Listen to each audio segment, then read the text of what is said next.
Donc nous, moi, je vais commencer par une présentation de la réforme de la facturation électronique et une présentation qui se voudra axée sur le cadre légal et le cadre réglementaire.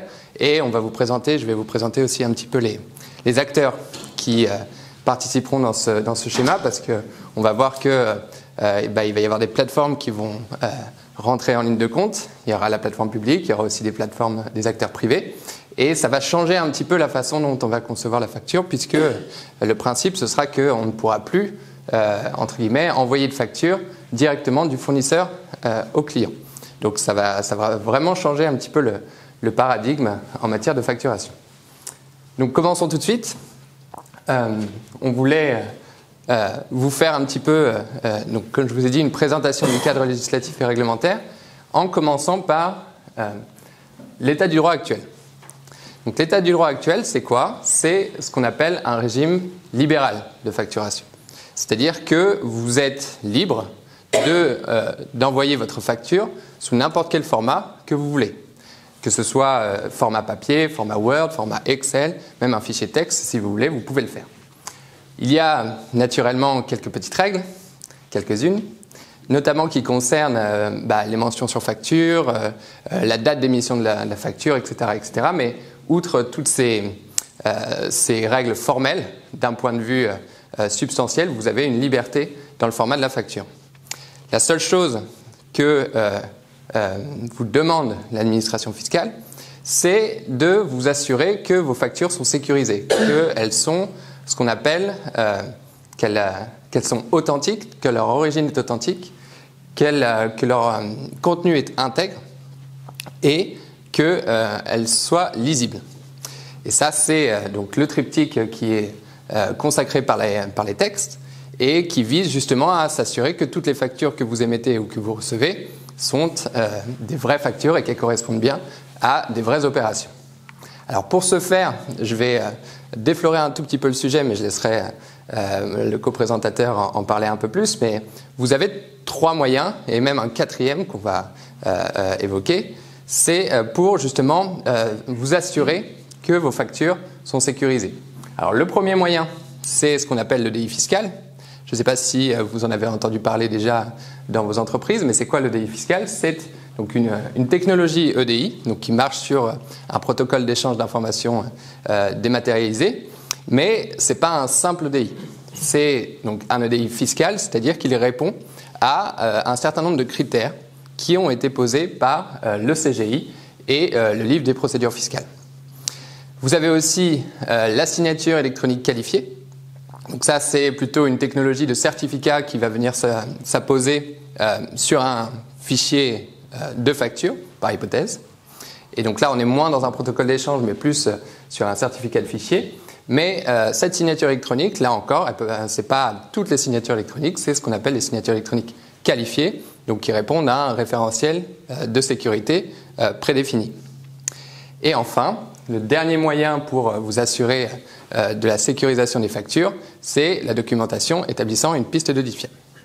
Donc c'est en général le moyen le plus courant qui est mis en place par les entreprises pour sécuriser leurs factures, et c'est, je ne sais pas si vous avez déjà eu l'occasion de vous prêter à l'exercice, mais c'est un exercice assez, j'allais dire laborieux, mais le terme n'était peut-être pas bien choisi, mais en tout cas de description factuelle des processus que vous avez mis en place dans votre entreprise pour vous assurer justement que vos factures sont authentiques, que leur contenu est intègre et qu'elles sont lisibles. Et ça doit décrire notamment les contrôles qui sont mis en place justement pour que toutes ces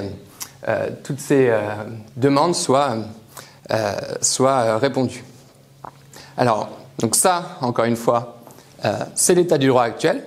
Donc on le verra, la sécurisation des factures restera un objectif après la réforme, mais retenez qu'on est dans un système où vous pouvez envoyer vos factures sous le format que vous désirez. Maintenant, on passe à un autre régime qui va être là un régime beaucoup plus normé et beaucoup plus strict, entre guillemets, dans la mesure où vous allez passer à un régime de facturation où vous ne pourrez plus justement envoyer les factures sous le format que vous désirez, et il y aura des formats autorisés, des formats non autorisés, et un système de plateforme qui va, entre guillemets, assurer la transmission des factures. Donc pour commencer, c'est peut-être un petit peu contre-intuitif, mais on va évoquer le calendrier de passage à la réforme. Et vous l'avez peut-être entendu dans les médias ou dans la littérature, mais on va avoir un calendrier d'entrée en vigueur qui sera progressif. Le gouvernement français a opté pour cette possibilité dans la mesure où toutes les entreprises n'ont pas forcément le même niveau de maturité et effectivement pour les grandes entreprises, les ETI et les PME, on a des niveaux, une certaine hétérogénéité dans la maturation au niveau des dématérialisation des factures. Donc là, j'ai envie de dire la date la plus importante à retenir, c'est naturellement le 1er juillet 2024. Pourquoi ? Parce que au 1er juillet 2024, vous serez toutes les entreprises, peu importe votre taille, vous serez toutes concernées par ce qu'on va appeler l'obligation d'être en mesure de recevoir des factures sous format électronique.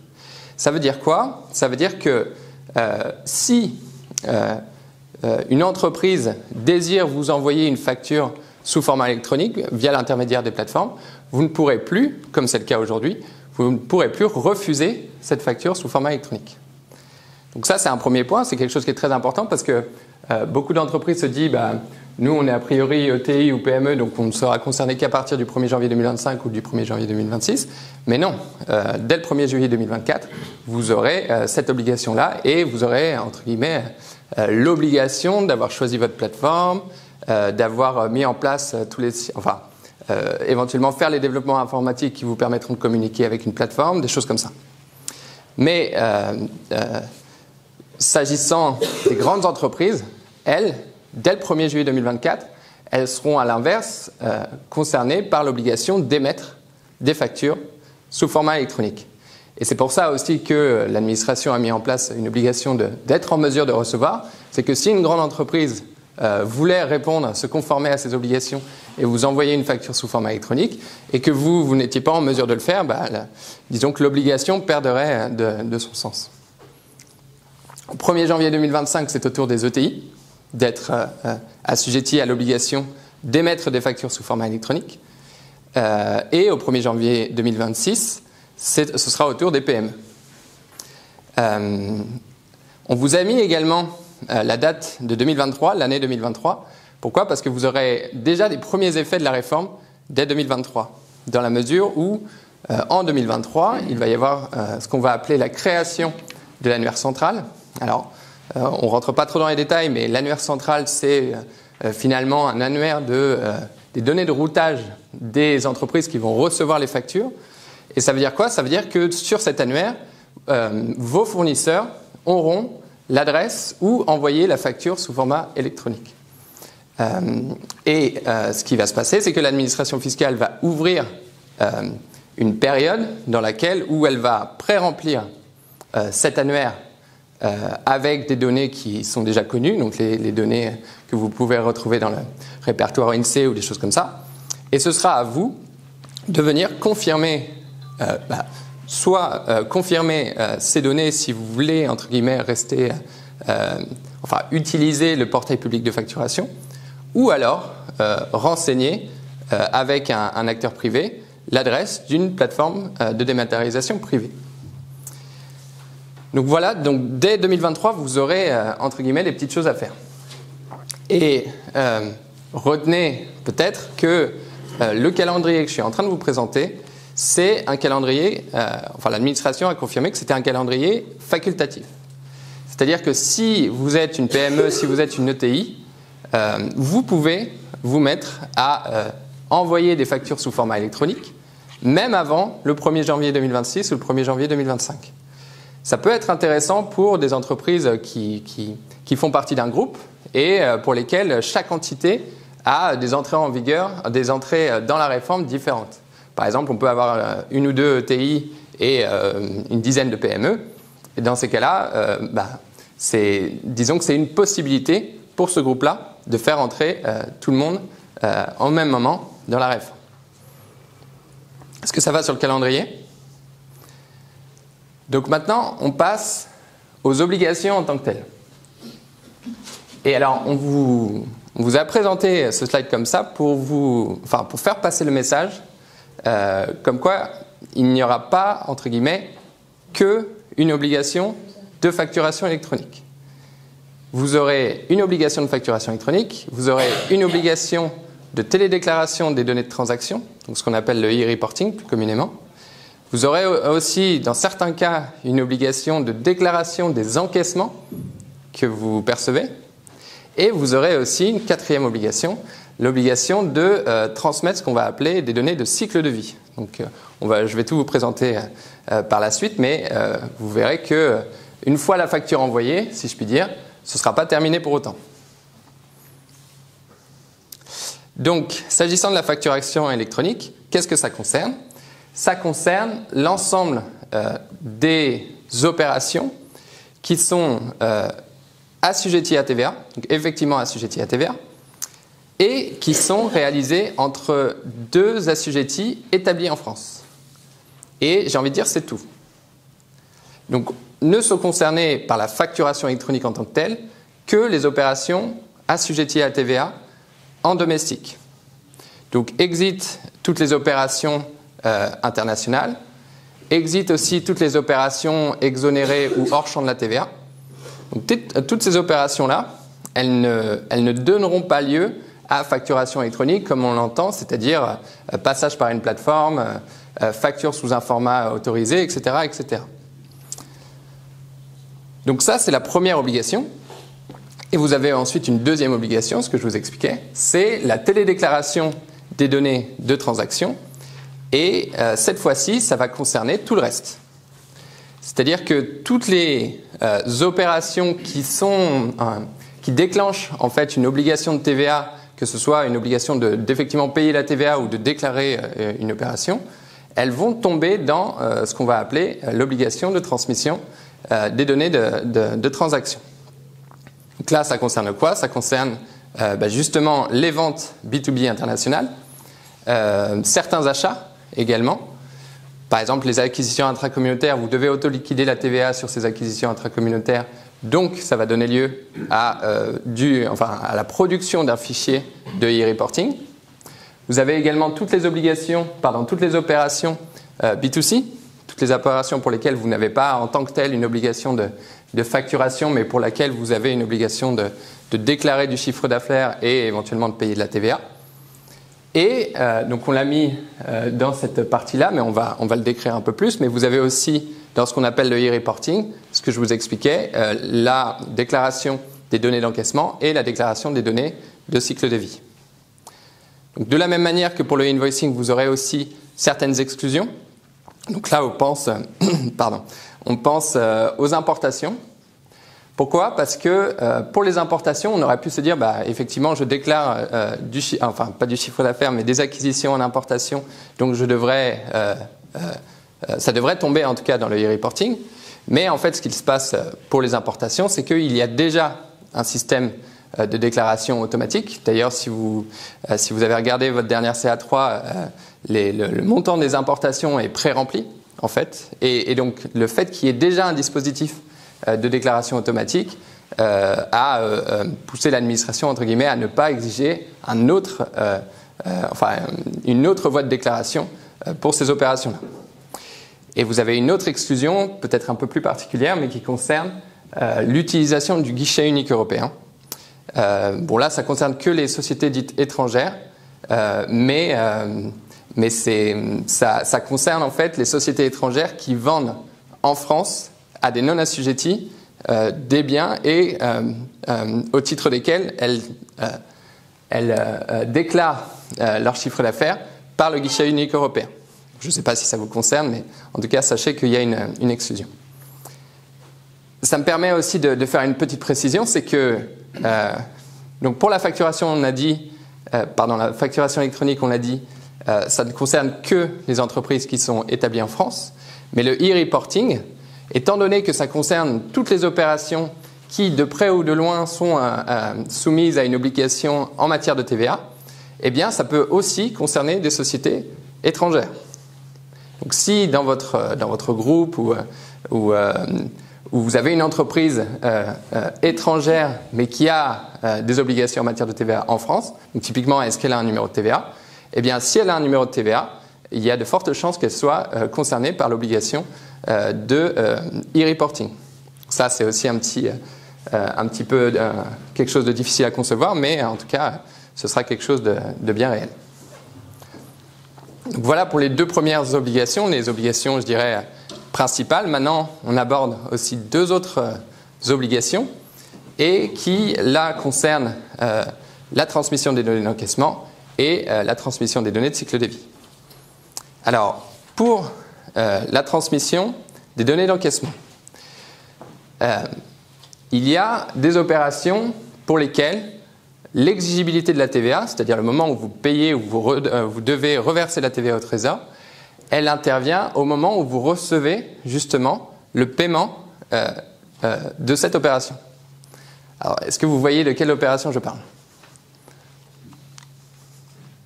Toujours la petite question que je mets au milieu pour essayer de... Ça concerne en fait les prestations de services.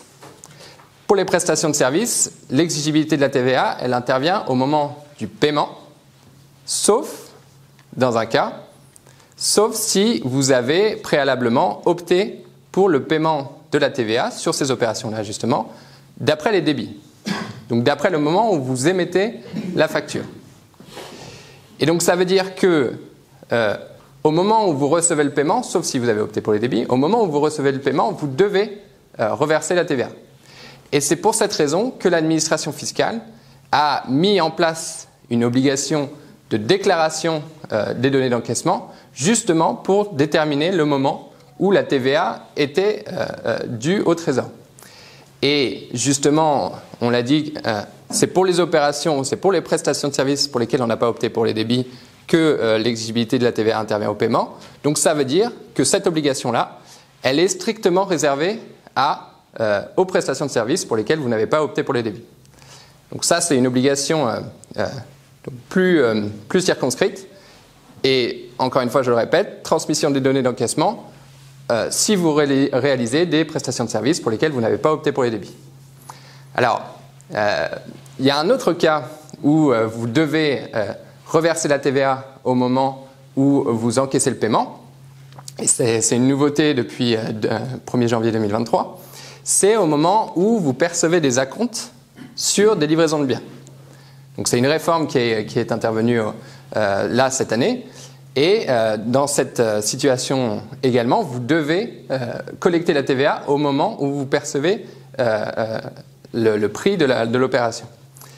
Mais, entre guillemets, cette réforme, alors je ne sais pas si c'est un loupé ou alors est-ce que l'administration a décidé de ne pas le faire, encore que je ne pense pas. Mais pour ces opérations-là, c'est-à-dire la perception d'acompte sur livraison de biens, vous n'aurez pas demain, a priori, en tout cas en l'état actuel des textes, vous n'aurez pas d'obligation de déclarer les données d'encaissement. Alors on a posé la question à l'administration fiscale durant les groupes de travail qui sont organisés régulièrement. Et alors l'administration fiscale nous a répondu qu'a priori, justement, il devait y avoir un changement à ce niveau-là, que le point avait été identifié et qu'a priori on devait s'attendre à des modifications textuelles. Pour l'instant, ce n'est pas le cas. Mais peut-être, enfin retenez en tout cas, que si vous réalisez des livraisons de biens et que vous percevez des acomptes au titre de ces livraisons, vous pourrez éventuellement avoir une obligation de transmettre les données d'encaissement. Et enfin, la dernière obligation, donc ça fait beaucoup, je suis désolé. La dernière obligation, c'est l'obligation de transmission des données de cycle de vie. Alors ça, c'est une nouveauté, c'est une totale nouveauté, puisque avant, on avait certaines obligations de déclaration de certaines données de transaction, notamment via la CA3, mais aussi via les DEB, les DES et tout un tas de déclarations. Mais ici, on est dans une obligation qui innove un petit peu, puisque vous, désormais, au titre de la réforme, vous aurez l'obligation de transmettre certaines données qui vont concerner le traitement de la facture en tant que telle. Donc une fois que la facture est envoyée, eh bien, comme je vous ai dit, vous aurez encore des petites choses à faire, puisqu'il y aura certaines données qui devront être obligatoirement transmises via votre plateforme. Et ça concerne quoi? ça concerne le moment où la facture est envoyée. Ça concerne le moment où le prix de la facture est encaissé. Donc là, ça fait un petit peu doublon avec les données d'encaissement, mais on verra que c'est différent. Il y a des modalités différentes de déclaration. Ça concerne aussi la circonstance selon laquelle la facture serait rejetée. Donc si vous rejetez la facture, vous serez obligé de l'indiquer par l'intermédiaire de votre plateforme. Et ça concerne également la circonstance selon laquelle la facture serait refusée. Alors, il y a une différence entre rejeter et refuser, parce que le rejet, c'est plutôt ce qu'on appelle un rejet technique, qui serait éventuellement fait par les plateformes parce que voilà, certains contrôles n'auraient pas été bons, etc., etc. Alors que refus, la facture serait parvenue jusqu'au client, mais pour des raisons commerciales ou autres, celui-ci déciderait de refuser cette facture. Donc, toutes ces mentions-là, vous devrez obligatoirement les transmettre via votre plateforme. Et on comprend un peu en filigrane que c'est pour des raisons aussi de TVA. Et je vous le dis pour mémoire, mais on ne va pas forcément les détailler, mais vous aurez aussi la possibilité de transmettre des statuts de facture de façon facultative ou recommandée. Donc là, c'est une possibilité que laisse l'administration fiscale pour faciliter ou fluidifier peut-être les échanges qu'il y aura entre les fournisseurs et leurs clients. Est-ce que vous avez des questions là-dessus? Juste pour le refus, oui. En fait, qu'est-ce qu'un refus? On fait une facture avec les 40 € ou les 3 fois les activités de retard, par exemple. Enfin, j'ai un refus. Oui.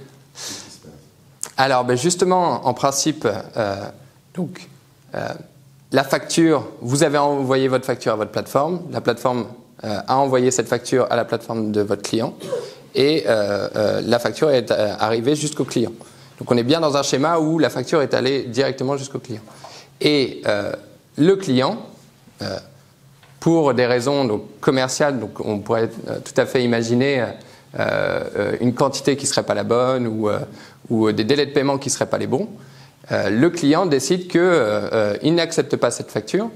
Comme il pourrait y avoir des refus de facture aujourd'hui, il n'accepte pas cette facture et du coup, vous devrez, entre guillemets, vous en tant que client, si vous refusez la facture, vous devrez vous connecter à votre plateforme et dire « je refuse cette facture-là ». Et alors, ce qui va se passer ensuite, c'est un peu ce qui se passe aujourd'hui en matière de refus de facture, c'est qu'il va y avoir un échange en principe entre le fournisseur et le client pour justement peut-être détecter la raison du refus et essayer de résoudre le conflit. Et si l'échange se fait en dehors de la plateforme? Alors, le fait de signifier que vous avez refusé la facture, ça vous devrez le faire sur votre plateforme. Après, la résolution du différend, il se fera entre vous et votre client. Oui. Il faut le motiver. Le refus, alors... Ou c'est on-off. Alors j'ai un peu envie de dire que c'est binaire, alors je ne sais pas, peut-être que tu en sauras plus, mais c'est assez binaire dans la façon dont c'est conçu, en tout cas d'un point de vue réglementaire. C'est vous décidez d'indiquer que la facture est refusée ou vous ne l'indiquez pas, quoi. Donc, Et c'est applicable au 1er juillet 2024, cette partie-là? Alors, non, pardon.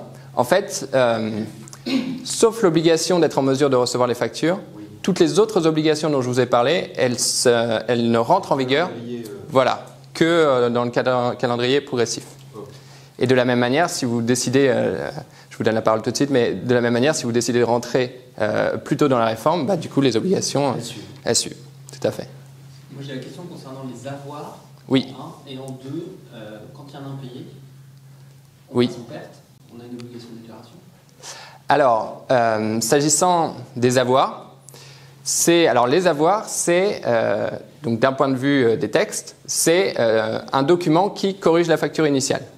Et c'est un document qui doit être émis sous la responsabilité du fournisseur.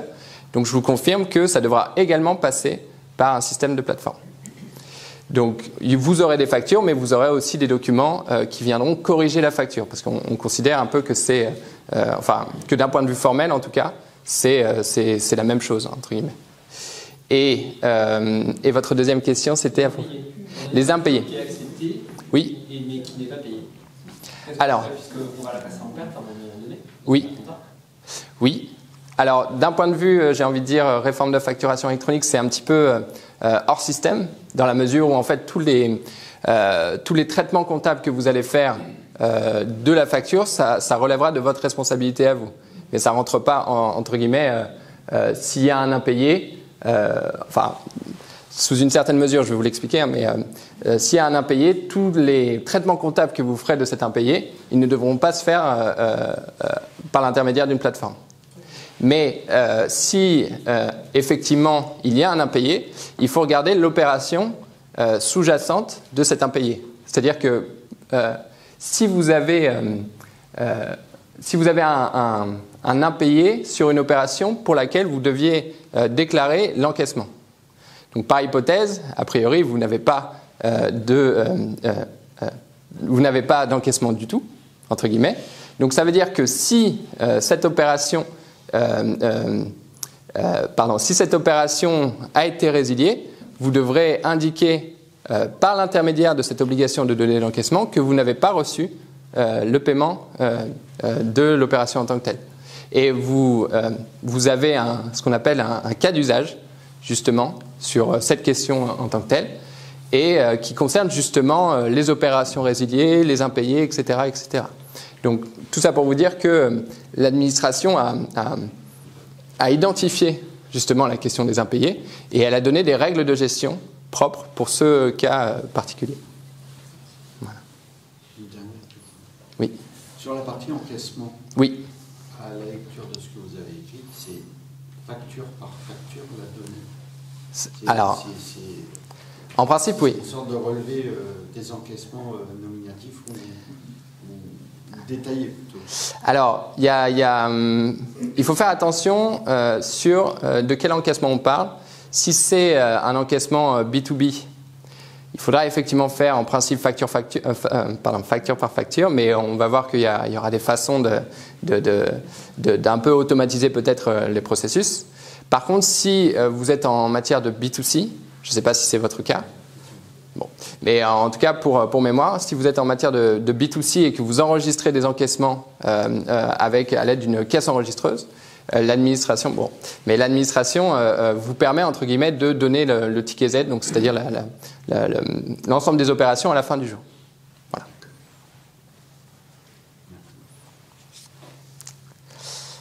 Maintenant, on passe aux sanctions. Donc, qui dit obligation dit sanction. Et vous allez voir, je vous rassure un petit peu, j'essaye de vous rassurer un petit peu, mais ces sanctions-là, elles sont relativement modestes. Alors, modestes, pourquoi ? Parce que donc, des sanctions ont été prévues.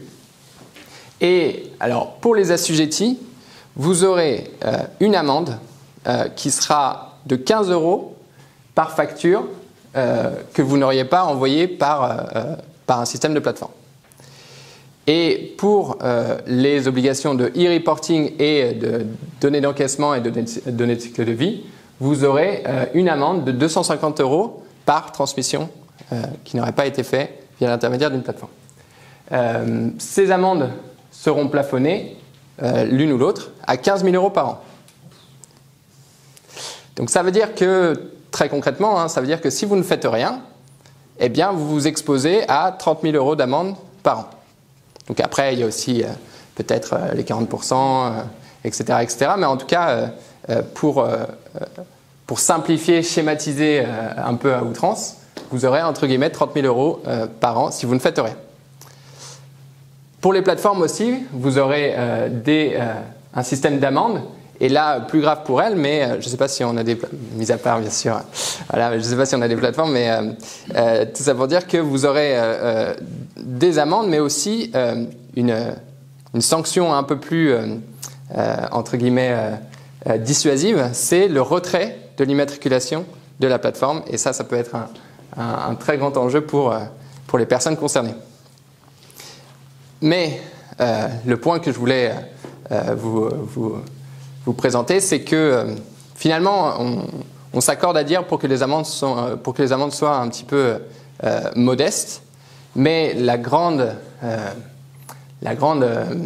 sanction sur laquelle se repose l'administration fiscale, c'est aussi le fait que si une entreprise ne passe pas à la facturation électronique et ne passe pas par un système de plateforme, etc., eh bien, elle sort un petit peu du schéma du circuit économique dans la mesure où elle ne pourra plus recevoir de factures, en tout cas des factures qui ont valeur probante, elle ne pourra plus en envoyer. Donc, elle sort un petit peu du circuit et c'est ça finalement la plus grande sanction, même si elle n'est pas écrite expressément dans les textes. Et petite particularité qu'on voulait vous présenter aussi aujourd'hui, c'est que en principe, si vous ne recevez pas de facture sous format électronique ou s'il y a eu un manquement quelque part, vous ne pourrez pas, en tout cas, vous ne pourrez pas être inquiété, entre guillemets, sur la déduction de la TVA sur les factures entrantes.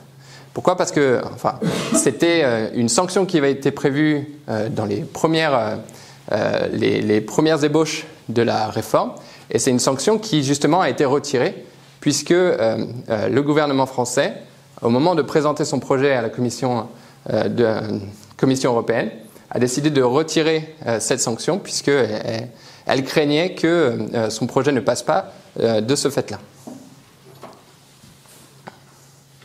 Voilà un petit peu les sanctions en matière de facturation électronique.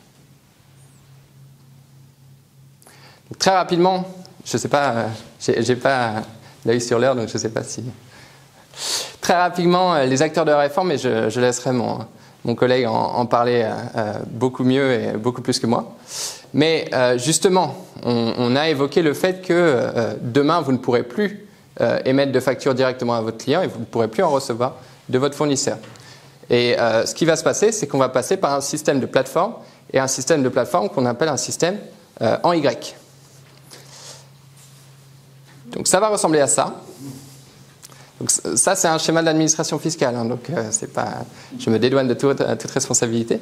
Non, mais plus sérieusement, on va passer à un système de réforme, dit de système en Y. Pourquoi ? Parce que en fait, l'administration fiscale, elle explique très bien dans ses travaux préparatoires, elle avait le choix entre ce qu'on appelle un système en V et un système en Y. Donc le système en V, c'est un système qui a été retenu dans beaucoup de pays, c'est un système, notamment en Italie, c'est un système qui suppose que toutes les factures passent par une entité unique et qui serait gérée justement par l'administration fiscale. C'est un choix qu'elle n'a pas fait justement, et elle a fait plutôt le choix du système en Y. Y, pourquoi ? Parce qu'en fait, elle va autoriser certains acteurs privés à justement jouer son rôle. En fait, elle va déléguer le rôle de péage, entre guillemets, ou en tout cas de passage obligé des factures à des acteurs privés qui seraient immatriculés. Donc si vous regardez un petit peu ce schéma, et ça témoigne un peu du fait que vous aurez des circuits de facturation qui seront assez divers, mais si vous regardez ce schéma, vous aurez par exemple un fournisseur A qui émettra sa facture jusqu'à une PDP, donc une plateforme de dématérialisation partenaire, donc un acteur privé par hypothèse. Cet acteur privé pourra soit, si l'acheteur a décidé de faire appel lui aussi à une plateforme privée, justement la transmettre à cette plateforme privée et la plateforme privée la transmettra à l'acheteur, soit, c'est une possibilité aussi, passer par le portail de facturation public. Et ce portail de facturation public, lui, transmettra la facture. Autre possibilité également, le fournisseur A, en fait, n'a pas décidé de passer par un acteur privé, a décidé de passer directement par le portail public de facturation. Donc il va transmettre sa facture et ce sera de la responsabilité du PPF de transmettre, là encore, la facture. Donc soit un acteur privé, si l'acheteur a décidé de faire appel à un acteur privé, soit directement à l'acheteur. Donc vous voyez que vous allez avoir différents acteurs et on va essayer de les présenter successivement. Et peut-être dernière chose, mais sur ce schéma en Y, cela va supposer qu'un certain nombre de choses soient faites justement pour que ce schéma en Y puisse fonctionner. Et ça va notamment concerner justement la mise à jour de l'annuaire, auquel vous devrez prendre part. Vous aurez aussi certaines nouvelles mentions obligatoires, notamment est-ce que vous avez opté pour les débits, justement pour savoir si vous avez une obligation d'encaissement ou des choses comme ça, ou alors est-ce que vous ne l'avez pas fait. Et aussi, plus important, mais je te laisserai en parler, c'est la définition d'un socle commun de format de facture. Donc on va voir que ce socle commun-là, il va s'appliquer dans certaines situations et pas dans d'autres. Par exemple, toutes les situations dans lesquelles les relations entre vous et votre plateforme sont régies par des règles privées, et bien là, vous aurez un petit peu la liberté de ce que vous voudrez faire en matière de transmission des factures. Commençons par le PPF. Donc le PPF, portail public de facturation, c'est le service public de la transmission des factures. Ça veut dire quoi? Ça veut dire que par défaut, si vous n'avez pas opté pour l'utilisation d'une plateforme de dématérialisation partenaire, vous pourrez utiliser la plateforme publique. Et elle aura des missions, justement, de garantir que vous pouvez, entre guillemets, répondre à toutes vos obligations, et ce, de façon, de vous assurer que vous pouvez répondre à toutes vos obligations. Et donc ça concerne notamment, justement, garantir l'échange des factures, recueillir les données de facturation si vous n'avez pas d'obligation de invoicing, administrer l'annuaire central et transmettre les données à l'administration fiscale. Et ce qu'il faut retenir très concrètement de ce PPF, c'est que, comme je vous le disais, ça va être le service public de la facturation électronique et l'administration a confirmé qu'elle va assurer un service minimum. Donc un service minimum, mais un service minimum qui sera gratuit. Donc justement, l'administration fiscale, étant donné qu'elle vous impose entre guillemets une obligation de passer par une plateforme, eh bien elle a eu la délicatesse entre guillemets de vous offrir un moyen gratuit pour ce faire. Excusez-moi. Oui. C'est une sorte de complément de Chorus Pro ou Alors justement, sa sœur ou son frère? pour l'instant, c'est deux entités distinctes, mais qui ont vocation à fusionner et à se marier ensemble. Ouais. Donc effectivement, si vous avez déjà une expérience Chorus Pro, vous trouverez peut-être des similarités, d'autant qu'elles sont toutes les deux régies par l'AIFE. Donc c'est à peu près les mêmes axes de développement. Maintenant, les plateformes privées, ou en tout cas les acteurs privés, parce qu'il ne va pas y avoir que des plateformes. Il y aura d'un côté les plateformes de dématérialisation partenaires et de l'autre ce qu'on va appeler des opérateurs de dématérialisation. Alors c'est quoi la grande différence? C'est que justement je vous expliquais que l'administration va pouvoir déléguer à certains acteurs autorisés justement la transmission des factures. Justement la différence c'est qu'une plateforme de dématérialisation partenaire, elle va avoir reçu une immatriculation. Donc ça veut dire qu'elle aura déposé un dossier d'immatriculation pour ce faire. Elle aura reçu une immatriculation de la part de l'administration fiscale. Et cette immatriculation, ça va lui permettre quoi? Ça va lui permettre de jouer le rôle justement du PPF et de transmettre les factures par elle-même directement à la plateforme du client. Et à l'inverse, de recevoir les factures directement de la plateforme du fournisseur. Un opérateur de dématérialisation, lui pour le coup, il pourra vous aider à tout un tas de processus de dématérialisation, mais il ne pourra pas lui-même transmettre les factures à la plateforme du client. Il devra pour ce faire passer par le PPF. Et pourquoi? Parce que lui, il n'aura pas reçu d'immatriculation pour ce faire. Donc la grande différence dans les plateformes de dématérialisation privée et dans les opérateurs de dématérialisation, c'est cette question de l'immatriculation donc qui fournit une certaine garantie en matière de traitement des données, etc., mais qui représente peut-être un coût supplémentaire. Et dernière chose peut-être sur cette question des acteurs, c'est que beaucoup de fois on nous demande finalement, quelle est la différence entre justement passer par le PPF et passer par une PDP ou une PDP ou un OD avec le PPF, etc. Et j'ai envie de répondre que il y a autant de raisons finalement de faire ce choix qu'il y a d'entreprises. Ça va dépendre vraiment de votre façon de fonctionner, de votre capacité à produire des factures dématérialisées, etc., etc. Si vous avez, par exemple, un nombre de factures qui est... Mais c'est que mon avis personnel, hein, peut-être que tu en auras un autre, mais si vous avez un nombre de factures qui est assez réduit pour lequel vous avez déjà un certain niveau de dématérialisation, peut-être que le passage par un PPF pourra être intéressant dans la mesure où ce sera plutôt économique. Maintenant, si vous avez des grands groupes avec une organisation un peu complexe, etc., etc., justement, la PDP pourra vous fournir un petit peu cette souplesse nécessaire pour arriver à traiter des grandes masses de données, et ce de façon efficace. Donc si on peut essayer de retenir entre guillemets, une opposition un peu binaire, c'est d'une part le PPF, service minimum mais gratuit, et d'autre part des PDP, alors c'est peut-être un peu plus complexe que ça, hein, mais d'autre part des PDP avec un niveau de prestation qui est beaucoup plus riche, mais qui suppose le paiement de ces prestations. Oui, c'est un gain de temps. Tout à fait, c'est un gain de temps, ouais. Alors vous parlez du PPF ou des PDP ? Oui, voilà. C'est un gain de temps, c'est un gain d'efficacité. On peut même concevoir le fait que, parce que il y a aussi quelque chose qu'il faut garder en tête, c'est que service minimum, ça veut dire que tous les documents que vous pouvez traiter dans votre entreprise et que vous devez envoyer, par exemple, à des clients, mais qui ne concernent pas des factures ou des avoirs en tant que tels, vous ne pourrez pas les faire passer par le PPF. Donc là, par exemple, c'est tout l'intérêt d'une PDP, c'est de prévoir d'autres canaux d'échange qui ne seraient pas strictement des factures. Et en plus, les factures, ça ne concerne que les opérations domestiques.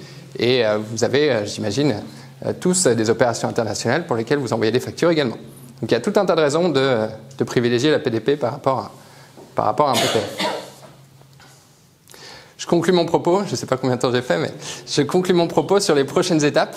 Alors, les prochaines étapes, bon, vous les connaissez, c'est l'entrée en vigueur de la réforme, mais c'est surtout en matière de plateforme.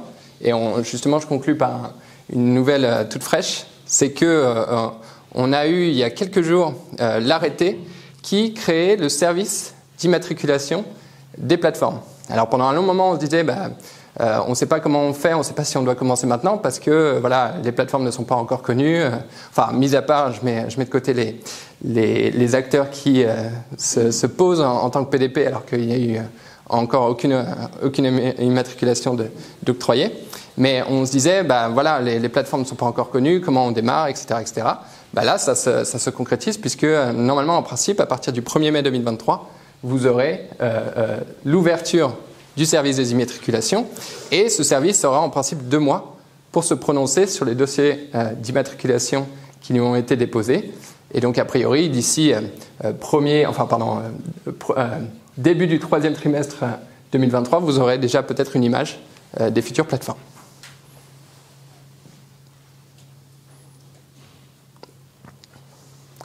Vous avez des questions ? Oui. Ces obligations ne concernent que les factures ou est-ce qu'elles prennent en compte les contrats qui viennent avec les factures ? Non. En principe, tout ce qui intervient en aval de la facture, elle ne devrait pas être concernée par l'obligation de transmission par des plateformes, etc., etc.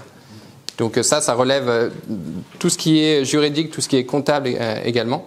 A priori, vous ne devrez pas passer par le système de facturation électronique. Oui. Peut-être qu'il le dira tout à l'heure, mais la PDP vient en amont de la PPF, c'est ça Ouais, voilà. Il va l'expliquer beaucoup mieux que moi. Je sais pas. Je ferai de mon mieux. Vous avez d'autres questions ? Je passe le petit écran. Merci Zachary. Bonjour à toutes et à tous. Donc Sébastien Bugier de la société CGDIM. Donc j'aurai le plaisir là d'illustrer. Le but c'est aussi de descendre d'un cran un peu plus bas et d'expliquer un peu plus en détail la dynamique des différents flux, les formats d'échange. Et puis en fait on finira aussi par vous donner, enfin je vous donnerai un certain nombre de clés. Si vous n'avez pas encore bien démarré votre sujet mise en conformité réforme et comment bien réussir son projet, quelles sont les questions à se poser en termes d'organisation, en termes de préparation, etc. Voilà. Alors, les formats, comme l'a dit Zachary, l'objectif de cette réforme, c'est aussi, donc, comme l'a expliqué Madame Labose en introduction, c'est gagner en efficacité, c'est de pouvoir en fait bénéficier d'un cadre qui va simplifier aussi les démarches. Donc, quand on dit simplifier dans la facture, on est bien d'accord, la facture, elle s'inscrit dans des processus. C'est pas, on fait rarement une facture pour une facture. On a tout un ensemble de processus qui sont régis. Et donc, l'objectif, c'est de pouvoir bénéficier de ce cadre grâce à de la structuration et donc grâce à des données. Donc, les données, c'est très important. C'est pour ça que la réforme s'appuie sur le fait que maintenant, une facture, c'est une facture qui véhicule des données qui peuvent être manipulées, qui peuvent être extraites et manipulées. Donc manipuler pour envoyer les informations à l'administration fiscale, mais manipuler pour vous, entreprise, pour pouvoir faire des rapprochements, pour faciliter justement les échanges, etc. Et donc l'administration fiscale a retenu en fait des formats, donc c'est ces fameux formats minimum du socle. Donc on a 2 formats dits structurés. Donc pour tous ceux qui ont déjà fait de la facture électronique en mode EDI, ça existe depuis des années dans certains secteurs, dans l'automobile ça existe depuis plus de 20 ans, et c'est en fait des formats, en fait il y a 2 formats qui sont de normes, donc qui sont le format UBL et C2I, donc ça répond à des normes européennes, donc ce sont des formats qui régissent des pans de données, des parties de données, et qui peuvent être enrichis en fonction, au gré justement des différents cas d'usage ou du sectoriel sur lequel vous pouvez vous baser. Mais globalement, ce qu'il faut retenir, c'est que ces formats, ils répondent à une norme, qui est la norme européenne EN 16931, qui régit en fait comment en fait une facture doit être structurée. Puis vous avez un format particulier. Donc ce format, il a été pensé par la France et l'Allemagne, par des travaux communs sur le sujet, qui s'appelle FactureX, qui lui, en fait, est un format mixte entre justement une partie structurée qui va être enveloppée dans un fichier PDF. Donc ça permet d'avoir une lecture facile de la facture, qui est le PDF. Mais il faut savoir que dans votre PDF, il y a un petit bout de format qui est donc structuré, qui est enveloppé dedans, donc qui est, je dirais, transparent et invisible quand on regarde le PDF, mais par contre pour les systèmes informatiques, qui va permettre d'être utilisé pour extraire les différentes données. Donc ça sera un certain avantage pour certaines entreprises, justement, qui peuvent avoir, disons, vouloir une facilité de tout de suite transmettre en fait des informations avec un lisible et de la donnée structurée. Parce qu'on rappelle également le principe aussi que Zachary a évoqué au tout début. On doit avoir la lisibilité d'une facture sur l'ensemble de la chaîne. C'est très important d'avoir cette notion de lisible. Quand vous êtes en structuré, ça veut dire que les plateformes de dématérialisation permettront facilement, à partir d'un fichier structuré comme l'UBL ou le C2I, d'avoir en fait de pouvoir construire un visible que n'importe qui pourra voir. Voilà. Ça, c'est les formats. Alors, justement, on parlait de PDF jusqu'à maintenant. Un PDF, si vous scannez une image et vous dites j'envoie un PDF, vous avez compris que c'est plus une facture, puisque dedans, il n'y a pas de données structurées. Et donc, là-dessus également, il y a une trajectoire, puisque, comme l'a dit Zachary, ça va venir progressivement.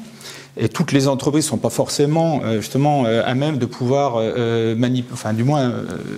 construire ce genre de format. Le PDF natif va pouvoir encore être toléré à partir du moment où, c'est-à-dire qu'un fournisseur pourra toujours transmettre du PDF natif sur une période transitoire. Ça veut dire qu'on a des opérations techniques qui sont faites par les plateformes de dématérialisation. En l'occurrence, ça s'appelle du vidéocodage, c'est-à-dire qu'on prend le PDF on lui applique de l'ossérisation, on vient reconnaître des caractères, etc. Et puis, en fait, c'est la plateforme qui va produire du coup le structurer pour le compte de son fournisseur et qui va le transmettre et donc être bien conforme justement au format structuré lors de l'émission de la facture. Voilà.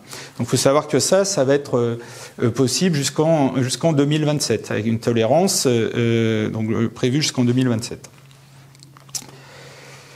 Alors, Zachary a présenté les acteurs. Donc là, l'objectif, c'est de vous expliquer un peu la dynamique et les différents flux et comment ça va s'opérer. Donc déjà, pour rappeler, effectivement, le portail public de facturation, lui, il joue deux rôles en fait. C'est aussi bien comprendre dans la notion. Il y a le rôle de concentrateur des flux pour l'administration fiscale. Donc moi, je collecte toutes les données relatives à la collecte TVA, etc. Donc ça, c'est son rôle, je dirais, principal de relation avec l'administration fiscale pour véhiculer toutes ces informations.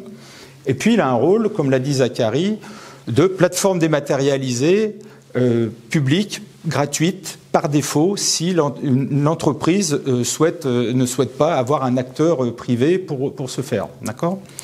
Et donc lui, en fait, c'est en fait une PDP finalement dans ce cadre-là. Il faut l'assimiler comme ça, quoi. C'est-à-dire qu'il a son rôle. Lui, il va proposer des portails pour uploader les factures. Il va proposer un certain nombre de services, mais c'est un service du coup minimum. Donc c'est-à-dire qu'il y aura des restrictions justement aussi d'usage par rapport aux autres PDP.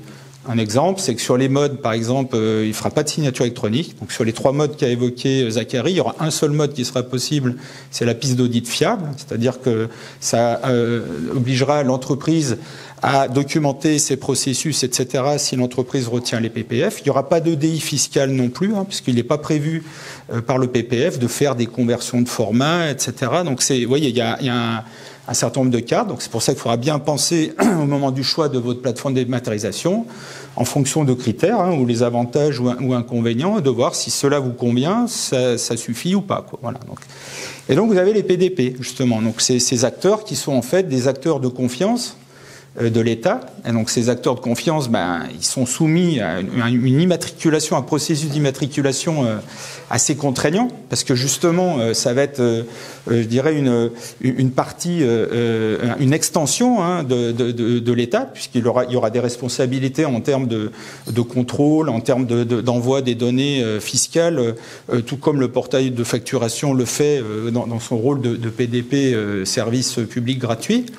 Et donc, ces acteurs, en fait, ce sont des acteurs qui sont souvent, d'ailleurs, pour l'instant, comme là aussi souligné Zachary, ce sont que des candidats, puisque justement, l'immatriculation devrait aboutir en fin d'année, lorsqu'on aura, ces acteurs-là auront fait les tests avec justement les tests d'interopérabilité, d'échange avec le PPF, ce qui n'est pas encore le cas à l'heure actuelle, parce que le PPF est aussi en construction, comme les autres.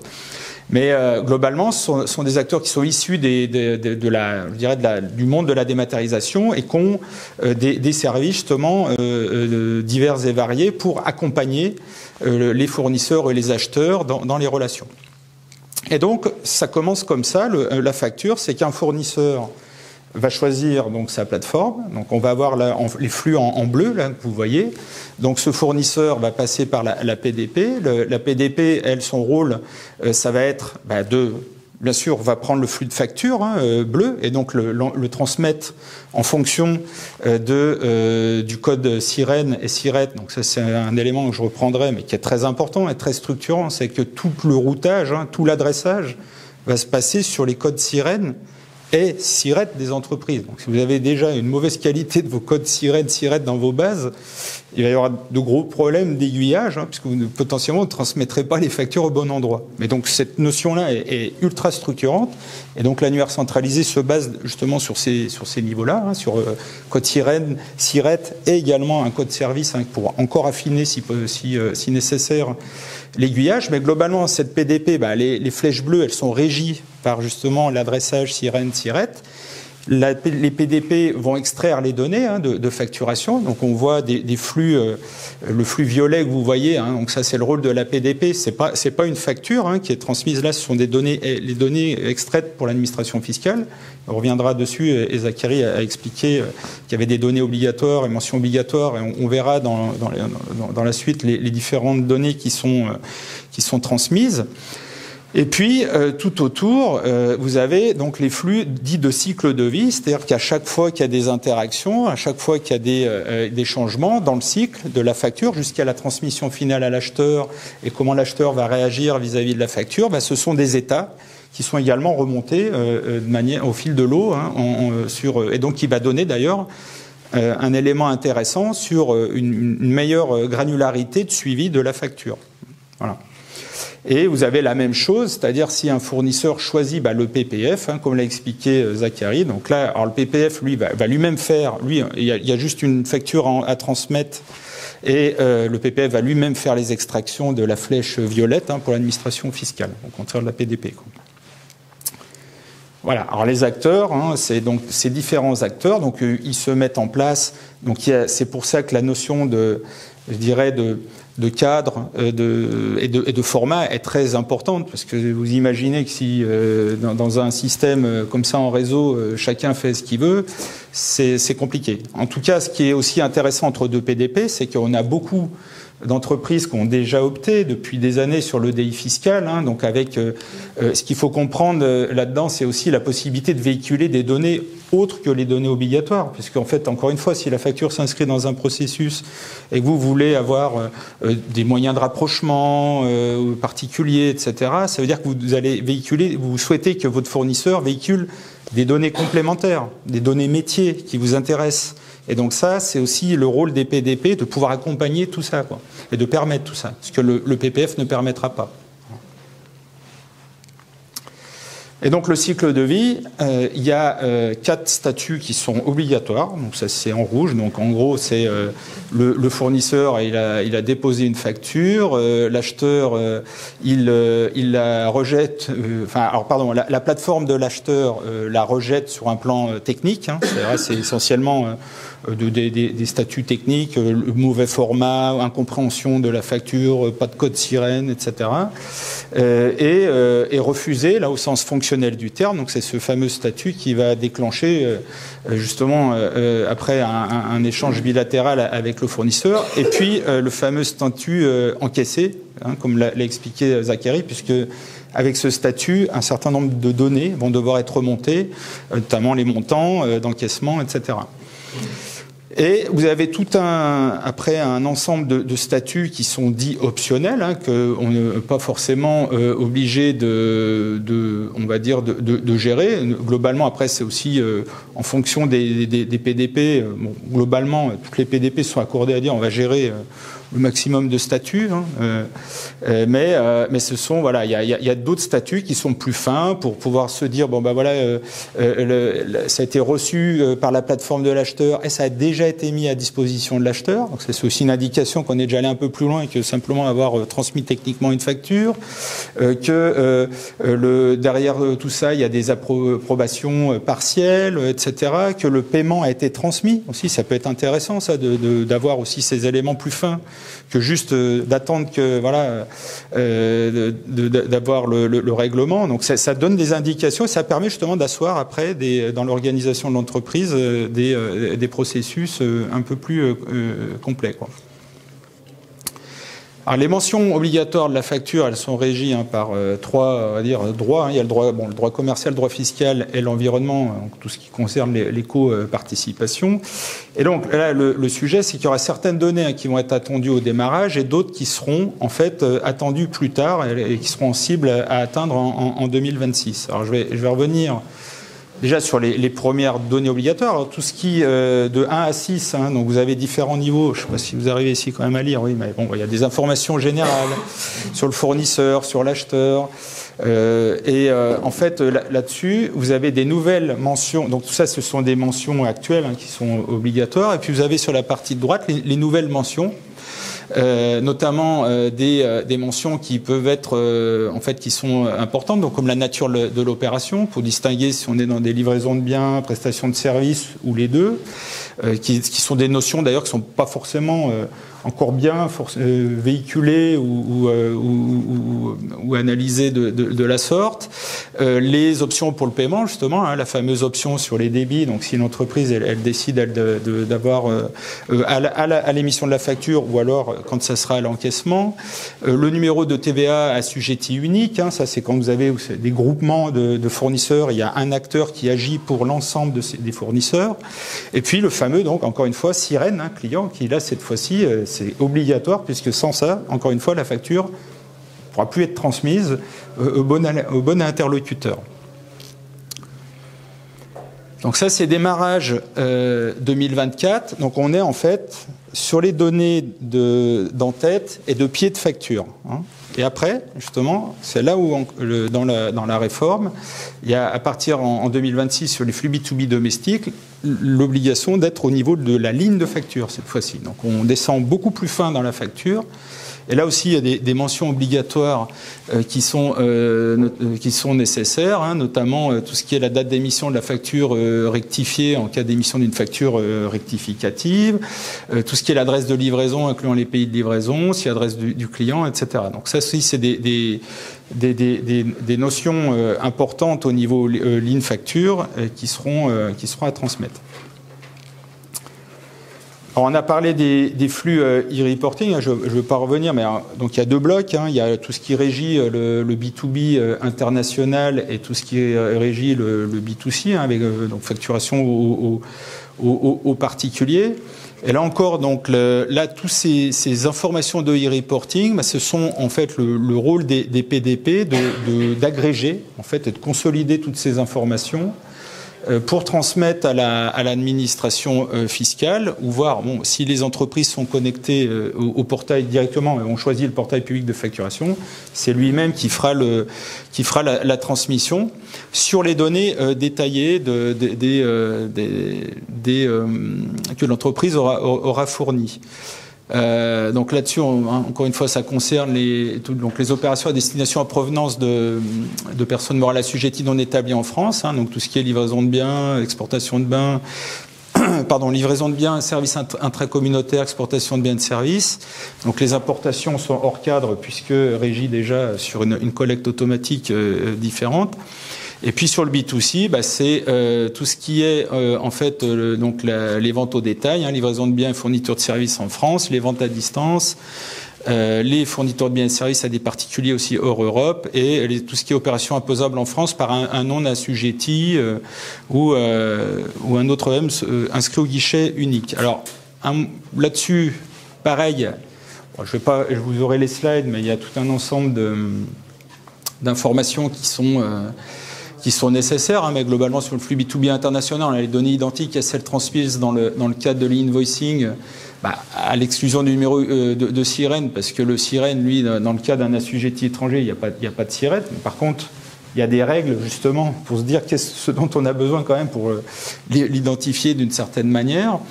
Et puis sur les flux B2C, il y a aussi, comme l'a dit Zachary, un certain nombre d'éléments, et ça sera donc la possibilité aussi d'envoyer les fameux aides de caisse pour tout ce qui est caisse enregistreuse. Un élément important, c'est surtout pas de remontée de données à caractère personnel, parce que là aussi on est soumis au RGPD sur l'ensemble de ces éléments, donc il y a tout un ensemble et il n'y a pas de transmission opération par opération, ce sont des données globalisées par jour. Dans le cas du e-reporting aussi, donc il y a tout ce qui est les données de paiement. Donc ça, vous avez ici les informations nécessaires et demandées. Donc sirène, fournisseur, numéro de facture pour les opérations donnant lieu à la facture, le montant encaissé, la date d'encaissement. Donc sur le B2B domestique, comme l'a dit Zachary, ça s'est véhiculé au moment de la transmission du cycle de vie, donc du statut encaissé. Donc quand en fait les plateformes vont recevoir un statut encaissé de la part des autres plateformes, en fait il y aura ces données-là qui seront véhiculées à l'administration fiscale. Et pour tout le reste, ce sont des flux dits de e-reporting, donc ce sont des flux agrégés qui sont transmis. Donc il y a bien ces deux notions. Et il faut du coup faire attention quand on parle de données de paiement, parce qu'effectivement, ça peut des fois prêter à confusion, puisqu'il y a des données de paiement qui seront transmises dans les statuts cycle de vie, donc le fameux statut encaissé, et d'autres données de paiement qui sont transmises dans les flux d'e-invoicing. En fait, tout ça, c'est de e-reporting. Tout ça, c'est du e-reporting. Voilà. Donc voilà, en fait, pour schématiser, en gros, c'est le schéma de l'arbre de... Quand est-ce qu'on fait du e-reporting ou du e-invoicing? Donc, vous êtes dans du B2B, oui. Vous êtes dans l'international, non. Donc, domestique, vous faites de l'e-invoicing. Vous êtes dans... vous n'êtes pas dans la... Oui, c'est ça. Vous êtes dans dans l'international, vous êtes européen, vous faites du e-reporting. C'est pas européen, si c'est des importations de biens... Oui, alors vous faites du hors réforme. Et si c'est pas de l'importation de biens, vous faites du e-reporting. Voilà. Et bien sûr, Chorus Pro, ça, dès que vous êtes en lien, ça change pas. C'est du Chorus Pro pour tout ce qui est du B2J. Vous adressez vos factures aux organismes publics, et en B2C, comme on l'a vu, donc du e-reporting.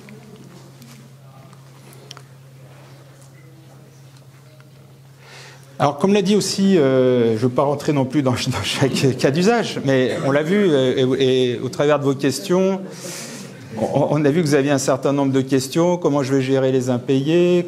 Ces fameux cas d'usage, donc il y en a 35 qui ont été formalisés, on va dire, par l'administration fiscale pour justement aider à la bonne dynamique en fait, de gestion des différents, on va dire, des plus grands cas d'usage qu'on peut trouver dans l'échange de factures. Donc, encore une fois, comme la facture s'inscrit dans des processus, vous allez avoir plusieurs types de cas d'usage, allant des factures qui sont payées par un tiers, des factures de sous-traitance, de l'autofacturation, des gestions des notes de restaurant. Vous voyez, par exemple, sur la gestion des notes de restaurant, il y a une tolérance avec un montant de 150 €. En dessous de 150 €, vous n'êtes pas forcément, vous êtes tenu de faire simplement du e-reporting ou pas, si c'est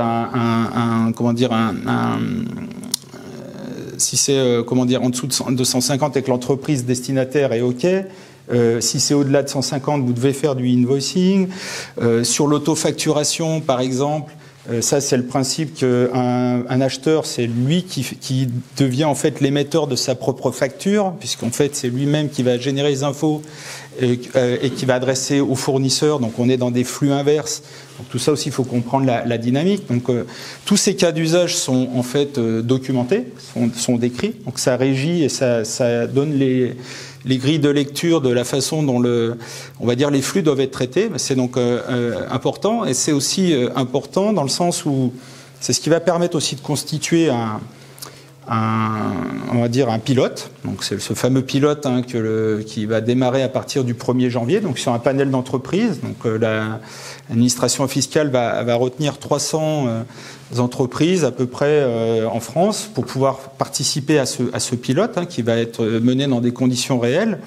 Et donc dans le pilote, l'objectif c'est d'avoir un panel d'entreprises. Alors le PPF va constituer un panel des entreprises qui auront choisi le PPF comme plateforme dématérialisée, et les acteurs de PDP qui seront immatriculés vont également choisir un panel d'acteurs d'entreprises, fournisseurs, acheteurs, au regard des différents cas d'usage. Et l'objectif, c'est de créer en fait l'exhaustivité des cas d'usage pour justement valider et puis bien roder en fait ces mécaniques durant la phase pilote. Donc ça, c'est un élément important, et c'est quand même une bonne chose que ces cas d'usage soient documentés, quoi.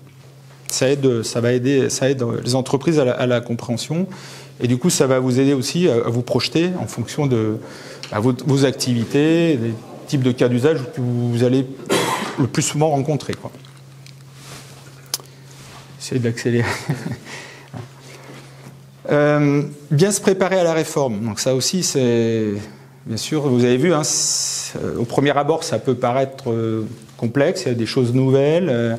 Il y a aussi une façon d'aborder la dématérialisation, si vous n'avez pas eu l'habitude de le faire auparavant. Donc c'est des sujets qu'il faut bien maîtriser. Donc ça commence déjà par bien comprendre les exigences réglementaires et de s'assurer que dans vos départements qui vont être impliqués, que les acteurs et les employés soient informés, soient formés sur ces nouvelles règles. Donc ça fait partie justement des cadres aussi d'évangélisation et vous allez retrouver en fait tout un ensemble de supports de ce type qui peuvent vous aider, on va dire, à bien communiquer.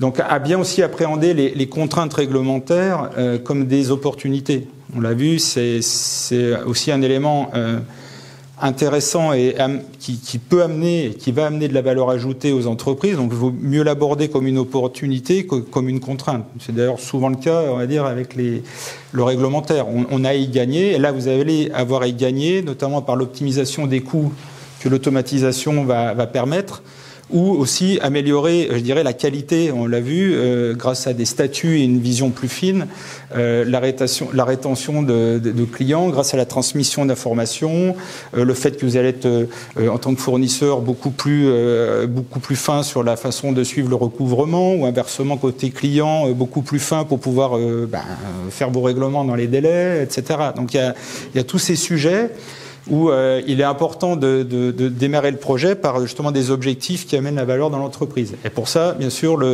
en grande partie, ça repose par l'application de la direction, qui doit être partie prenante, notamment pour disposer des bons moyens pour mener à bien ces objectifs. Après, c'est l'humain. C'est aussi, il faut constituer une équipe au sein de l'entreprise qui est, je dirais, pluridisciplinaire. C'est une équipe qui doit avoir aussi, encore une fois, un leadership et un plan clair pour s'assurer de la mise en conformité. Et quand on dit équipe pluridisciplinaire, alors il y a des acteurs qui vont tout de suite, bien sûr, paraître évident, la comptabilité, fournisseur, client, responsable achat, la DSI, bien évidemment. Mais après, vous avez d'autres acteurs qui aussi vont devoir jouer un rôle en fonction de comment vous vous positionnez et les sujets au niveau de la facture. Mais par exemple, le juridique doit être largement impliqué parce qu'il y a tout ce qui est les clauses sur les facturations qui vont devenir obsolètes, qu'il va falloir remettre au goût du jour de la réforme. Vous allez avoir le marketing qui a souvent utilisé aussi dans certains secteurs la facture comme un moyen de faire de la promotion. Et donc là-dessus aussi, avec du fait qu'il y a des formats qui changent, on peut plus s'amuser à faire n'importe quoi avec les PDF, etc. Donc vous voyez, il y a du changement. Et puis aussi au niveau commercial, puisque comme je le disais, au niveau commercial, tout ce qui est recouvrement, il va y avoir un gain non négligeable de pouvoir s'appuyer sur les statuts pour pouvoir aussi voir différemment et avoir un meilleur suivi de la clientèle. Donc ça, c'est un élément majeur. Ensuite, vous l'avez vu, il y a beaucoup de flux, il y a des données, donc il va falloir comprendre comment votre système est conçu, comment les flux, est-ce que vous avez bien cartographié vos processus, vos flux de factures, les flux domestiques, les flux internationaux, quels sont vos logiciels qui sont impactés, et de porter justement aussi une attention particulière à ces nouvelles données. Les nouvelles mentions obligatoires, comme la catégorie de l'opération qui est généralement peu gérée, tout ce qui est le régime TVA sur les débits. J'insiste encore une fois, le numéro de sirène, parce que là, vous allez devoir aussi entreprendre, je pense, une vérification de vos bases clients-fournisseurs. C'est obligatoire, parce que là, pour le coup, vous allez avoir beaucoup de problèmes de transmission si ce n'est pas fait. Et puis challenger vos outils technologiques, puisque c'est aussi du coup aller vers la dématérialisation et profiter de ce cadre, ça peut être très intéressant de challenger vos processus. Donc, rappliquer par exemple un processus que vous aviez l'habitude de faire en mode manuel, papier, avec de la démat, ça n'a pas d'intérêt. Donc c'est là aussi il faut comprendre et voir comment vous pouvez bénéficier de ça pour se dire, mais voilà, peut-être que je vais pouvoir fluidifier un certain nombre de process. Il y a des choses que je faisais manuellement, je vais pouvoir m'en affranchir, etc. Et donc ça passe aussi par discuter avec les éditeurs et challenger les différents outils technologiques en place. Et puis, bien sûr, de travailler justement sur ces fameux cas d'usage, hein, parce que ça va vous donner aussi une feuille de route, de bien recéter les différents cas d'usage que vous avez. Puisqu'en plus, encore une fois, ils sont largement documentés, donc ça doit permettre de faciliter tout ça. Et puis, d'adopter une démarche incrémentale afin de viser, bien sûr, l'objectif, c'est de viser la conformité, puis après de se dire, voilà, mais après la réforme, la vie, elle continue, donc il y a aussi l'opportunité d'améliorer tout ça, quoi. Puis je terminerai par choisir sa plateforme de dématérialisation, hein, comme on l'a vu. Alors là, c'est quelques critères qui comment dire, peut justement induire le choix. Donc, comme l'a dit, un des premiers critères, comme l'a dit Zachary, c'est votre taille d'entreprise, le nombre de factures que vous échangez, etc. La complexité de votre activité. Est-ce que vous faites que du domestique? Est-ce que vous faites du B2C, du B2B international? Est-ce que vous êtes exposé à beaucoup de cas de gestion, justement, hein, que ce soit au niveau gestion à compte, tiers, à facturage, ça induit mécaniquement de la complexité, tout ça. Et votre capacité à intégrer, capacité d'intégration et de mise en conformité en propre. Hein, est-ce que vous savoir créer des factures avec des données ou pas? Parce qu'en fait, un des rôles aussi intéressants des plateformes dématérialisées partenaires, c'est de vous simplifier le travail, parce que quand on dit la facture, elle commence... Enfin, c'est le fournisseur qui envoie la facture. C'est en fait l'émission de la facture. Elle commence en fait. Elle peut commencer au niveau de la plateforme, parce que vous allez signer un mandat de facturation avec votre plateforme dématérialisée. Donc votre plateforme, c'est à l'émission de cette facture que les obligations de la réforme vont commencer. Donc là, vous voyez, si vous n'êtes pas peu préparé, vous avez vous avez de la complexité, mais vous n'avez pas envie de la gérer. C'est-à-dire que vous allez la déléguer à la plateforme. C'est-à-dire que la plateforme va vous demander de vous envoyer des données sous n'importe quel format, quel qu'il soit, et c'est la plateforme qui va faire le travail de bien préparer la facture et de la transmettre. Vous voyez. Donc il y a tout ça à prendre en compte. Et oui. Vous dites que vous pouvez créer la facture. Oui. Des données qu'on enlève. C'est ça. C'est-à-dire que par exemple, vous avez un logiciel X. Le logiciel X, votre plateforme dématérialisée, elle va vous dire, moi j'ai besoin à minimum de ça, des données obligatoires. Donc si vous savez me les donner sous n'importe quel format, en Excel, en ce que vous voulez, vous faites l'extraction et vous la transmettez à votre plateforme dématérialisée partenaire que vous avez choisie. Et elle fera le travail de reprendre tout ça et de structurer la facture dans les formats de socle, qui sont officiels, de la signer aussi électroniquement, vous la faire signer électroniquement, etc. Et c'est à l'émission qu'elle sera officiellement, considérée comme une facture électronique et qui part. Et c'est bien aussi justement l'intérêt de ces plateformes dématérialisées. Hein. C'est ce que l'État ne permet, le PPF par exemple ne permettra pas de faire, puisque encore une fois, lui, il permettra de faire dans les 3 formats. Lui, il attend les 3 formats minimums qu'on a cités tout à l'heure, hein, l'UBL, C2I ou le Facture X. Si vous n'êtes pas capable de les générer, ces formats, de les transmettre, lui, il n'acceptera rien d'autre. Voyez. Donc il y a quand même des petites différences. Donc après, si vous êtes à même de le faire, pas de problème. Si ça peut occasionner des difficultés ou que vous ne souhaitez pas le faire, c'est le rôle justement des plateformes dématérialisées, quoi. La réception des correctes informations pour l'établissement. Absolument. Et tant que cette plateforme n'aura pas les informations nécessaires avec les factures, la facture sera en statut bloqué, elle ne sera jamais transmise. En fait, on va rallonger les délais de règlement.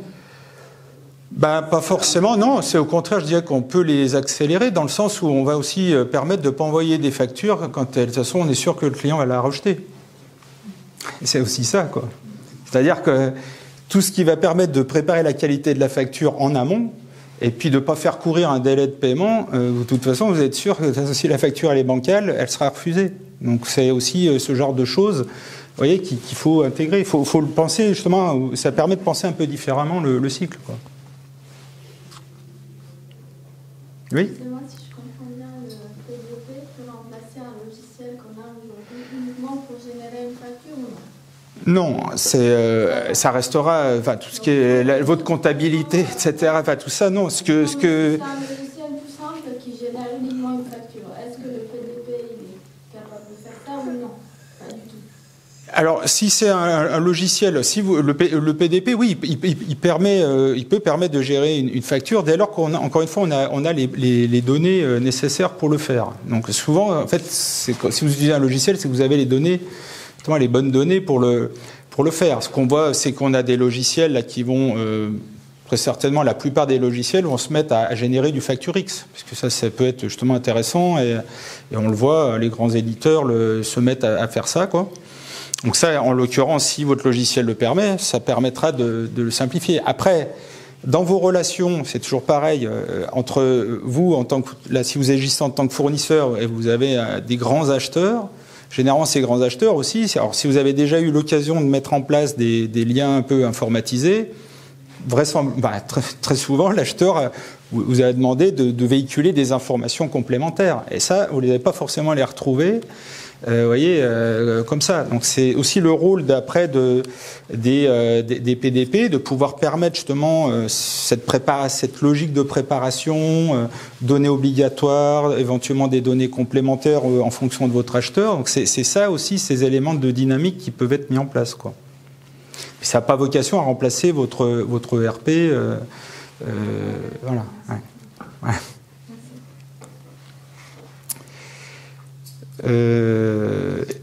Oui. Tout ce système qui se met en place, par exemple, dans notre entreprise, nous avons un portail client où nous mettons à disposition des factures, enfin les factures clients, et le client peut à tout moment les télécharger. Oui. C'est juste, il évite d'appeler pour qu'on lui en envoie. Avec toute cette réforme, le portail client, avec ce type de facture, doivent disparaître. Alors, oui et non, mais ça va justement... alors, c'est une très bonne question, parce que justement, ça va challenger toutes ces notions de portail, en fait, que les entreprises mettaient en place. Alors, on a aussi... on voit souvent aussi les portails aussi fournisseurs, hein, ce qui est très important, parce que pour ce qui fait aussi de faire le rapprochement entre la facture, etc. Mais effectivement, à partir du moment où les acteurs, en fait, vont choisir eux-mêmes les plateformes, parce qu'en fait, chacun sera libre de choisir, du coup, sa plateforme, enfin, potentiellement, vos clients ou vos fournisseurs pourront dire, ben, moi, je n'utilise plus votre portail, ça c'est sûr. Ça, c'est du coup la dynamique.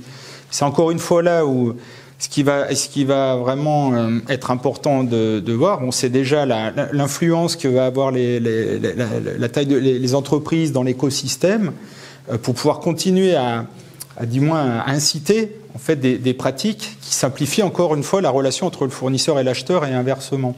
Je m'explique, c'est que justement il y a différents circuits de facture, et dans les circuits de facture, comme vous voyez, il y a le fameux circuit C, c'est entre deux PDP. C'est là où vous allez avoir potentiellement le plus de souplesse, on va dire déjà pour véhiculer des données complémentaires ou mettre en place des logiques de portail adaptées. Je dirais le circuit idéal, c'est une PDP qui est partagée par l'acheteur-fournisseur. Malheureusement, ça sera au bon sens, ou du moins à l'intérêt que va retrouver le couple fournisseur-acheteur. Mais ça va être un vrai challenge. Mais en tout cas, si on voit par expérience, pour avoir les grands acteurs, hein, les opérateurs qui communiquent souvent, déjà d'atteindre des taux de dématérialisation, ça prend du temps. Le coût d'onboarder, de raccorder des fournisseurs, ça prend énormément de temps. C'est-à-dire que si vous êtes par exemple sur du simple portail web, bon, ça prend quand même en moyenne 2-3 semaines, le temps d'enregistrer, vérifier l'identité de votre fournisseur, lui créer des comptes, etc. En EDI, ça prend entre 3 et 4 mois, vous voyez, pour mettre en place ces chaînes. Quand vous avez 10 000 fournisseurs, vous avez passé 3 ans à le faire, c'est sûr que la dynamique, elle peut être complexe. Et on va retrouver de toute façon à un moment donné dans les bonnes pratiques qui ont été mises en place jusqu'à maintenant, beaucoup d'entreprises vont souhaiter préserver justement aussi ces données métiers qui étaient véhiculées ou ces façons de partager l'information. Donc c'est effectivement un vrai challenge et cette réforme va potentiellement amener du challenge là-dedans, mais on voit déjà qu'il y a beaucoup de communication faite par les grands donneurs d'ordre pour pouvoir justement se dire, et ça sera très certainement intéressant de suivre comment le pilote et les grappes de clients arrivent avec cette notion justement de portail qui pourrait être préservé dans certains cas, ce qui est très intéressant. Très intéressant pour l'entreprise, pour tout le monde, quoi. Voilà. Oui. Excusez-moi, j'avais juste une question sur la protection des données. En fait, toutes ces données qui vont arriver sur les plateformes, est-ce qu'il est prévu un système, j'imagine qu'il y a un archivage, oui. tout ça va être sécurisé, comment ça s'articule? Est-ce que c'est juste un flux, on n'est que sur ton mouvement? Est-ce qu'il y a des choses qui restent bloquées? Lesquelles? En fait, comme l'a déjà expliqué Zaka, il y a 3 modes de sécurisation, hein, donc le piste d'audit fiable, le signature électronique ou le DI fiscal, hein, donc on met en place des contrats d'interchange, etc. Et donc oui, en fait, c'est à partir de là, tout ça régit la façon de sécuriser l'information au sens technologique du terme, mais après, tout ce qui est vérification et donc les fameux statuts de rejet. Hein, il y a tout un ensemble de statuts de rejet qui sont prévus dans les plateformes, hein, et donc les manquements de données obligatoires, incohérences, etc.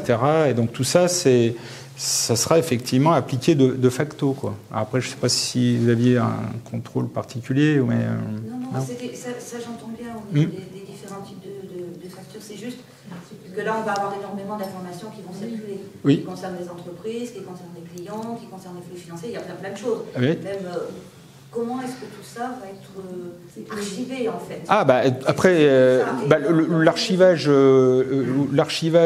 lui, il change. Enfin, il est déjà régi. Hein, donc ça tous les principes d'archivage, archivage au droit fiscal, droit légal, etc., ne changent pas. Donc ça, c'est effectivement le fournisseur. Au côté fournisseur, il y a un archivage. Côté client, il y a un archivage également légal. Alors après, par exemple, ça aussi, le PPF va proposer un archivage au sens fiscal, mais pas au sens forcément légal, c'est-à-dire au sens valeur probante. Vous voyez, donc après, il y a aussi des notions d'archivage. Donc en gros, c'est d'un point de vue fiscal, il n'y aura pas de problème, mais potentiellement, avec les archivages côté PPF, on n'aurait pas le niveau en cas de litige au niveau juridique, ça ne fera pas forcément office de valeur probante. Alors que voilà, c'est pour ça que les services PDP le font. C'est pour ça aussi que dans l'immatriculation des PDP, en fait tout ça, il y a tout ce qui est la sécurité dans le cloud, les principes de sécurité. Donc les PDP doivent être certifiés ISO 27001.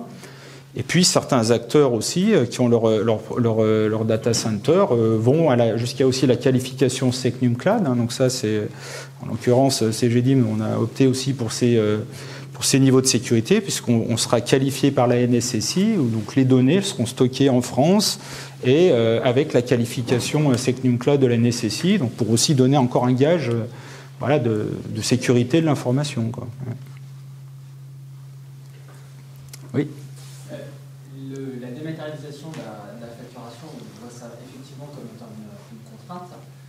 Quels seraient au final les avantages de passer par votre plateforme, notamment concernant les délais de règlement et l'encaissement? Comme je le disais déjà sur tout ce qui est à partir du moment où on est capable d'avoir des interactions plus rapprochées entre fournisseurs et acheteurs, qu'on peut jouer sur les statuts, on peut déjà faire en sorte de prévalider un certain nombre d'éléments côté fournisseur pour se dire il y a des choses qui ne passeront pas côté acheteur. Donc ça, c'est des contrôles qu'on met en place justement pour faire en sorte que on maximise la chance d'acceptation de la facture, pas au sens accepter la facture électronique, hein, au sens métier du terme réglé, en faisant justement tous ces contrôles préparatoires, de se dire qu'on va transmettre officiellement la facture quand on a déjà fait tous ces nombres de contrôles. Donc ça, c'est un sacré avantage. Et aussi, en jouant sur les statuts, justement, on est capable après de mettre en place des dispositifs, des tableaux de bord, hein, donc c'est assez fin, pour suivre une activité et voir anticiper et d'avoir des notifications pour se dire, ben voilà, attention, côté client, côté règlement, là on va être aux limites des délais, etc. Et il y a aussi tout ce qui est le collaboratif, donc la messagerie collaboratif qui est mise en place sur ces types de plateformes pour vraiment faire de cette logique de l'échange pour justement faire en sorte que tout ça s'accélère, quoi, se mette améliorer l'efficacité. Donc il y a tous ces principes qui peuvent être déployés sur la plateforme, quoi.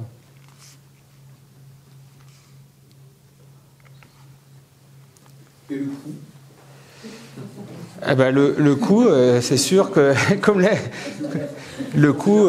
Alors à ça, après, moi, je vais pas répondre pour l'ensemble des PDP, mais globalement, vous allez retrouver généralement un coût qui va être lié aux différents. Alors généralement, vous allez avoir la base, qui est la conformité au sens, comme on venait de l'expliquer, sécurité, archivage. Donc ça, c'est la base. Puis après, vous allez avoir des services éventuellement optionnels. Par exemple, si vous aviez encore l'habitude d'envoyer du PDF, voilà, simple, et puis que ça vous souhaitez attendre de 2026, justement, les plateformes, elles mettent en place des logiques de reconnaissance, d'intelligence artificielle pour aller piocher les données, etc. Et vous extraire vos données. Et donc là, ça vous permet de rien changer pour vous au départ, et donc faire en sorte que en gros, la plateforme fasse une soupape. Donc ça, c'est des services optionnels. Ça aussi, on a parlé de, si vous voulez vous affranchir de la piste d'audit fiable, vous allez avoir des services optionnels où les plateformes vont être capables de vous délivrer des certificats qualifiés, électroniques, qu'on va utiliser en votre nom pour pouvoir signer vos factures. Et donc du coup, à partir du moment où on tombe dans le PDF signé, on sera dans une logique qui permettra de s'affranchir de la piste d'audit fiable, par exemple. Donc ça a un coût en tant que service de la plateforme, mais ça a un gain en temps aussi de vous éviter d'aller faire toute une procédure, comme l'a dit Zachary, qui se fait, puisque c'est la plus utilisée, mais qui est quand même contraignante, on peut le dire. C'est beaucoup de documentation, de suivi, vérifier que tous vos contrôles sont là, etc. Donc voilà, c'est un exemple. Et puis, après, ça va être généralement des coûts d'usage à la facture. Ça va être des coûts d'usage à la facture, quoi, au volume de facture, quoi. Et après, dans les services évolués, il y a justement tout ce qui va être l'accompagnement, le fait d'animer les communautés, comme je l'ai expliqué tout à l'heure, affilier des fournisseurs, ou voilà comment. Donc ça, c'est des campagnes qui se mettent, c'est du calling. Vous voyez, quand vous avez des entreprises qui ont je prends un exemple de Total qui a peut-être plus de 18 000 fournisseurs. Vous voyez, c'est de la masse, et tout ça, il faut gérer tous ces aspects-là. Mais de manière en taille plus réduite, ça a aussi un intérêt de pouvoir justement profiter justement de dire maintenant j'augmente mes taux de démat, donc comment je lance des campagnes pour m'assurer que mes fournisseurs ou mes clients y passent, quoi. Ok. Merci beaucoup.